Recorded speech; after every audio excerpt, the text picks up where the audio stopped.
આ કહાની છે વિજય શર્મા અને એમના પરિવારની.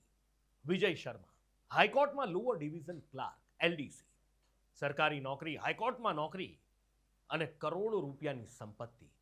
પરિવારમાં પત્ની નીરજ શર્મા, દીકરી આયુષી શર્મા અને એક માનસિક અસ્થિર દીકરો. સુખેથી એમનું જીવન જીવી રહ્યા હતા, પણ 2.5 વર્ષ પહેલા અચાનક વિજય શર્માનું મૃત્યુ થઈ ગયું.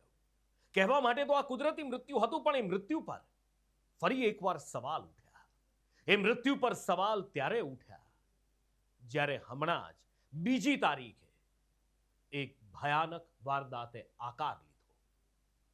1 વર્ષ પહેલા વિજય શર્માનું મૃત્યુ થયું ને એ પછી બધી જ જવાબદારી નીરજ શર્મા પર આવી ગઈ.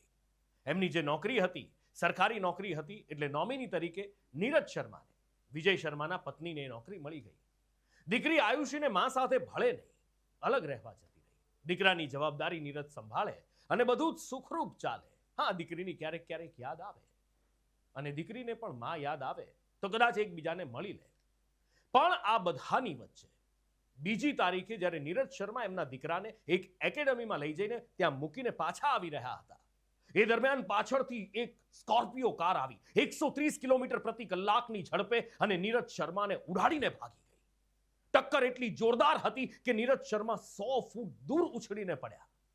ત્યાં જ એમનું મૃત્યુ થઈ ગયું. દેખીતી રીતે આ એક અકસ્માત કેસ હતો.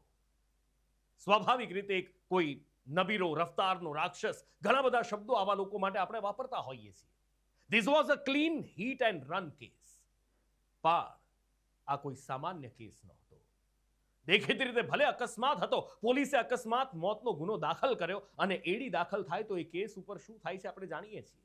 એની પર ધૂળના થર જામતા જાય છે અને ફાઇલ ક્યાંય કોરણે ખૂણામાં પડી રહેતી હોય છે. પણ આ કેસ કંઈક અલગ હતો. આ કેસમાં એક ભયંકર રહસ્ય ધરબાયેલું હતું, એવું રહસ્ય જે આખા દેશમાં ચકચાર મચાવી દે.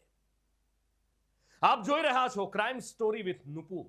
ખંજર, ખૂન અને ખૌફથી ખરડાયેલી ગુનાઓની ઘૃણાસ્પદ માનસિકતા બેનકાબ થવા જઈ રહી છે.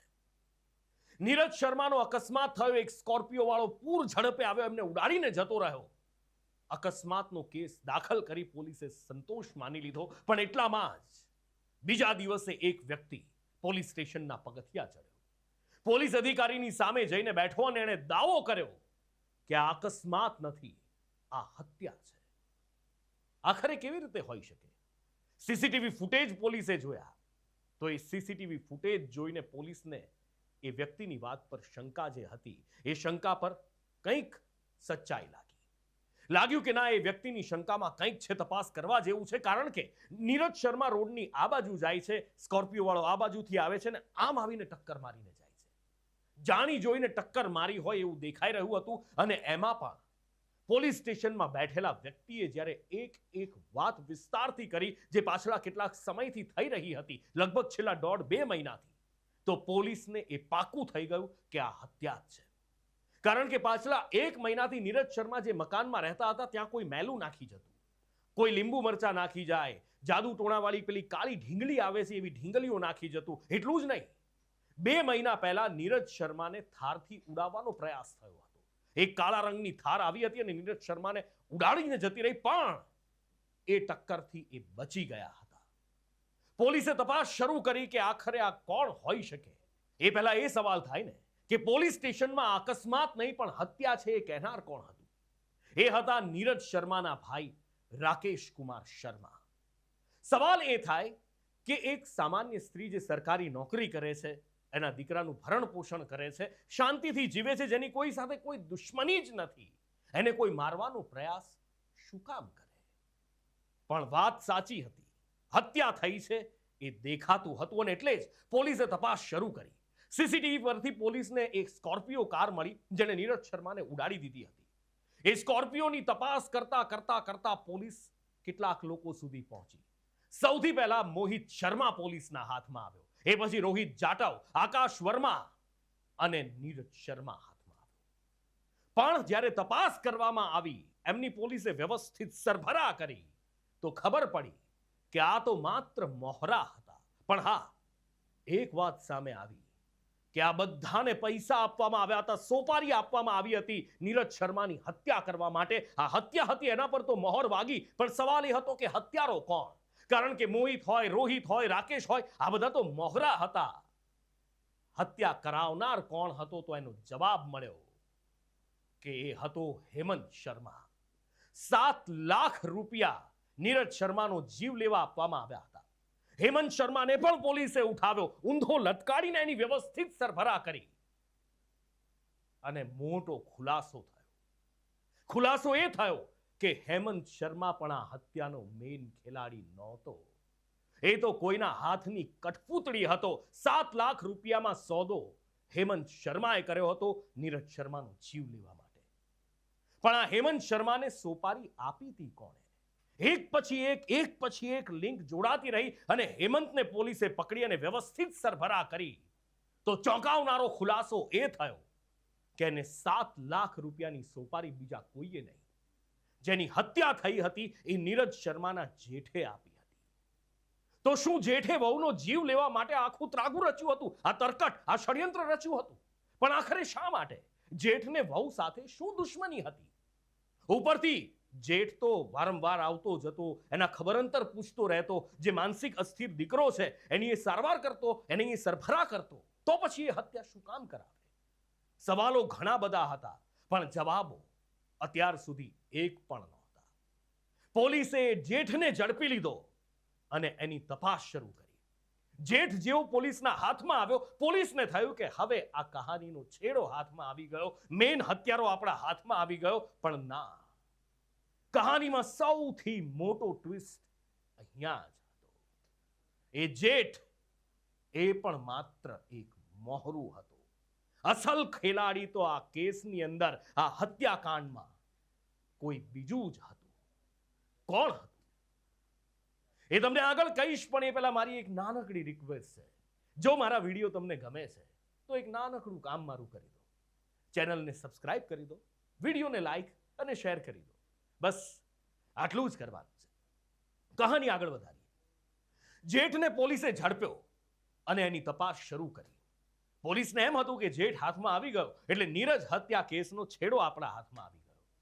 પણ એ જેઠની તપાસ કરી, એને વ્યવસ્થિત રીતે પોલીસે એમની આગવી શૈલીમાં પૂછ્યું અને એવો ખુલાસો થયો સાહેબ કે કોઈ ધોળા ધર્મે પણ ન વિચારી શકે, કદાચ આપણી કલ્પના પણ ત્યાં સુધી ન પહોંચી શકે એવા વ્યક્તિના નામનો ખુલાસો થયો જેણે નીરજ શર્માની હત્યા કરાવી હતી. અને બીજું કોઈ નહીં, નીરજ શર્માની સગી દીકરી હતી.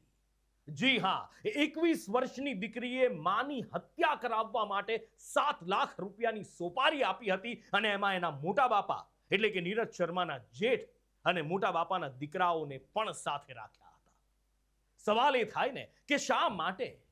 દીકરી વહાલનો દરિયો કહેવાય. મા માટે તો દીકરી એનું સર્વસ્વ, ને દીકરી માટે મા એટલે એનું જગત કહેવાય. તો આખરે એક દીકરી માનો જીવ લેવા કેમ આમાદા થઈ? કેમ એણે એની માની હત્યા કરાવી દીધી? પોલીસે વ્યવસ્થિત સરભરા શરૂ કરી. એક પછી એક મોહરાઓ હાથમાં આવ્યા અને છેલ્લે દીકરી પણ હાથમાં આવી ગઈ. આયુષીની પોલીસે તપાસ શરૂ કરી, ઉલટ તપાસ, પૂછપરછ બધું જ કર્યું અને એણે આખી વાત કહી. આખો ખેલ હતો મિલકત અને નોકરીનો. 2.5 વર્ષ પહેલા જ્યારે વિજય શર્માનું નિધન થયું ત્યારે આયુષીએ કહ્યું હતું કે વિજય શર્માની જગ્યાએ નોકરી એને મળવી જોઈએ. પણ નીરજ શર્મા એટલે કે આયુષીની માતા, એમના ભાઈ આયુષીના મામાએ એવું કહ્યું કે નહીં, નોકરી નીરજને મળવી જોઈએ, કારણ કે પરિપક્વ છે, મેચ્યોર છે અને વ્યવસ્થિત રીતે જોબ કરી શકે છે, ઘરનું ભરણ પોષણ કરી શકશે. બસ આ વાત આયુષીને ખૂંચી ગઈ. સાથે જ નીરજ શર્માના પતિ એટલે કે વિજય શર્માએ ઘણી બધી પ્રોપર્ટી પણ વસાવી રાખી હતી. જયપુર બાયપાસ પર 5 થી 7 વીઘા જમીન હતી જેની કિંમત 5 થી 7 કરોડ રૂપિયા હતી. આ કિંમત પર, આ જમીન પર પણ આયુષીનો ડોળો મંડાયેલો હતો.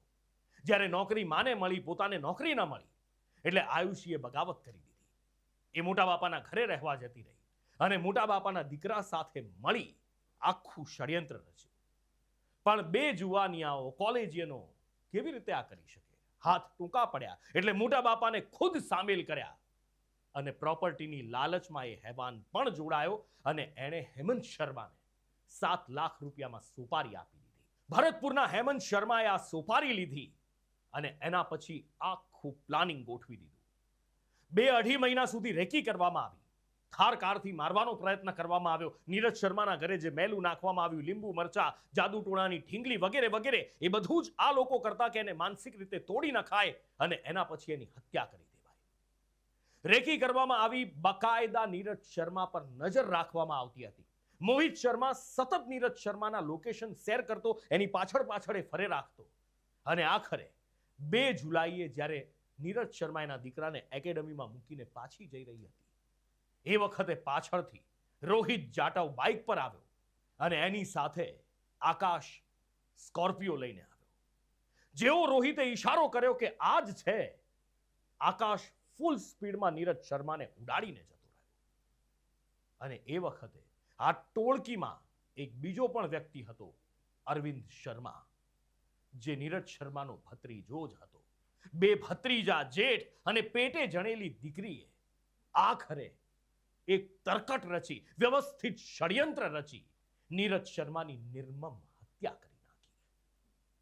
સવાલ અહીંયા એ થાય ને કે આખરે આ શું થઈ રહ્યું છે? કારણ કે એક નોકરી માટે 5 કરોડ રૂપિયા માટે આ વાલનો ખજાનો, મમતાનો ખજાનો આ રીતે બરબાદ કરી નાખ્યો આયુષીએ. આખરે કેમ? શું એને ખબર નહોતી કે જો એ પકડાઈ જશે તો નહીં નોકરી મળે, નહીં મિલકત મળે? અને ખરેખરમાં એવું થયું. જે નોકરી અને મિલકત માટે માતાની હત્યા કરાવી, એ નોકરી અને મિલકત તો આયુષીને હવે મળવાથી રહ્યા. કારણ કે આખી જિંદગી એની જેલમાં નીકળવાની છે. દયા એ 10 વર્ષના બાળકની આવે, માનસિક રીતે દિવ્યાંગ છે. એનું કોણ હવે? બાપ મરી ગયો, માની હત્યા થઈ ગઈ, બહેન જેલમાં જતી રહી. પણ લગભગ ચિંતા કરવા જેવું નથી. કારણ કે 10 વર્ષનો માનસિક દિવ્યાંગ 7 કરોડનો માલિક છે. એના પિતાએ જે રીતે આ મિલકતો ખરીદી હોય, મેળવી હોય, ક્યાંથી પૈસો લાવ્યો કદાચ સમજી શકાય એમ છે. અને એ જ પૈસો આ દિવ્યાંગની સારવારમાં કામ લાગશે. કારણ કે આ કરોડપતિ માનસિક દિવ્યાંગને કોઈને કોઈ કેરટેકર તો મળી જ જશે. પણ સવાલ એ છે કે સંબંધોની વેલ્યુ, સંબંધોનું મૂલ્ય માત્ર આટલું જ રહ્યું છે.